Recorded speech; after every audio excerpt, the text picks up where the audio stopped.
TV. My name is Frank Fortunato. Today is Monday, May 8th, 2017. If you want to follow us on Twitter, please go to CATEX TV. 72 years ago today was VE Day, Victory in Europe. The Germans surrendered in Reims, France. Torrential rain led to a state of emergency over the weekend being declared in Montreal, Canada. City officials described the flooding that caused the emergency as being the worst in decades. 3 dikes gave way in the Pierrefonds-Roxborough region in the north part of the city, causing the evacuation of 1,900 homes at least. The Montreal mayor began ordering mandatory evacuations in all flood zones. 1,200 troops have been deployed to assist with this. Flood insurance may not be included in home insurance in Canada, but the uptake of flood cover has grown since inundations in cities to the west, such as Calgary, have prompted insurers to offer specific products for flooding. It's not known how many Quebecois have in fact taken up flooding, but it's expected to be a major loss insofar as property damage goes. The French presidential race is over. Emmanuel Macron has won, decisively defeating Marine Le Pen by 66% to about 33%. Macron is the youngest French president. He's 39 years old. There's a sense of relief that's palpable among European Union leaders. He was elected on a pro-EU platform. Le Pen had threatened to pull France out of the EU. This morning at the Arc de Triomphe with French President Hollande, Mr. Macron laid with the French president a wreath at the tomb of the unknown soldier underneath the Arc de Triomphe.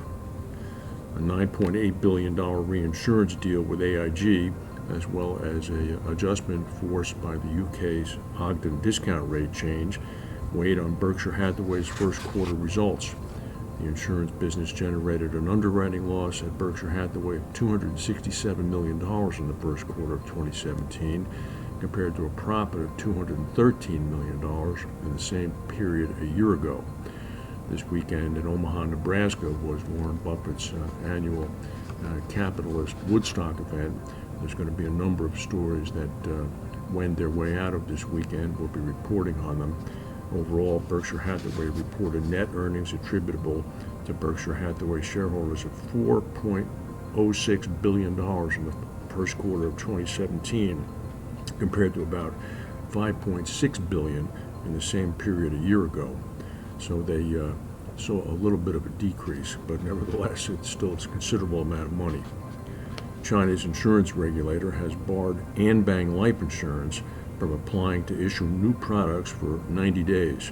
This is the latest move in an industry-wide crackdown. Anbang Life is a key part of Anbang Insurance Group, which cited for, quote, disrupting market order by designing a product that bypassed regulations aimed at curbing growth of short-term, risky universal life insurance products. The move by the regulator comes during a widespread regulatory crackdown on what's seen as the excessive use of universal life products by some insurers.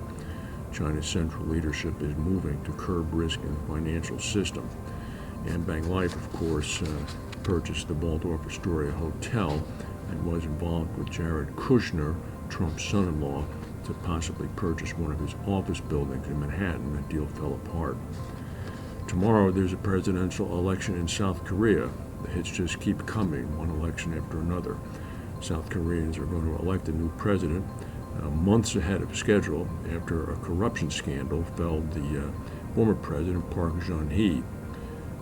The 2 primary contestants are Moon Jae-in of the Liberal Democratic Party.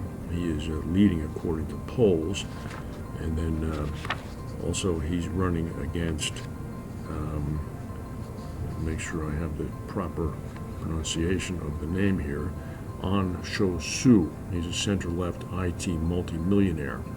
Whoever's going to win the race is going to have to face with a tremendous youth unemployment problem. Youth unemployment is about 10%, as well as dealing with the North Korean menace. And whoever wins is going to have to develop very good relations with Donald Trump, as well as with Chinese President Xi Jinping, the 2 main characters who seemingly are in control of the North Korean situation. Over the weekend, about 50,000 people in Hannover, Germany were evacuated from their homes while experts defused 3 British bombs dating from World War II. It was the largest operation of its kind carried out in Germany, affected about a tenth of the population of Hanover. The local news outlets are saying that 2 unexploded bombs have already been defused, and a third one might have been made safe by using a specialized cutting machine. No firm date has been given for when the restrictions will be lifted, I should say. The amazing part about this is that there are as few evacuations as there have been, considering the amount of ordnance that was dropped in Europe during the war. That's the news for today. If we have any breaking news, we'll come back and tell you. Thank you for watching, and we'll see you tomorrow.